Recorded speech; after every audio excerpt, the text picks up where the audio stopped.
नमस्कार. नर्मदे हर. आज आपले परममित्र दिनेश पावरा यांनी आयुष्यात पहिल्यांदा सुई टोचून घेतलेले शरीरामध्ये आणि ते आपल्या मूर्ती आमची किंमत तुमची या उपक्रमांतर्गत रक्तदान करतायत. आपण बघू शकताय आमचा बाबरीतला युवक पहिल्यांदा रक्तदान करतोय. कसं वाटतंय? एकदम छान. काही त्रास नाही. मग समाजाला तुम्ही काय संदेश द्याल? रक्त शिबिर असेल तिथं रक्तदान रक्तदान करत जावा.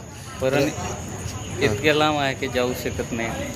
खरंय, रक्तदान श्रेष्ठ दान. रक्तदान एक महादान आहे. हो, तर ते आवर्जून करत जावा. बरोबर. आता याच्यानंतर आपला नंबर आहे. नर्मदे हर.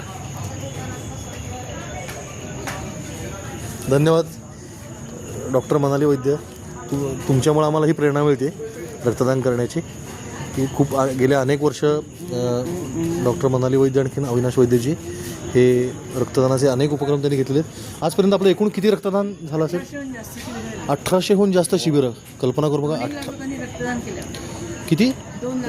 2 गेल्या 40 वर्षामध्ये 2 लाखहून अधिक रक्तदानाची संख्या यांनी प्राप्त केलेली आहे. आणखीन 1800हून जास्त शिबिरं. बापरे, फारच मोठी गोष्ट आहे. तर त्या महायज्ञामध्ये आज आम्हाला सहभागी होता याचा मला आनंद वाटतोय. नर्मदे हर. नर्मदे हर.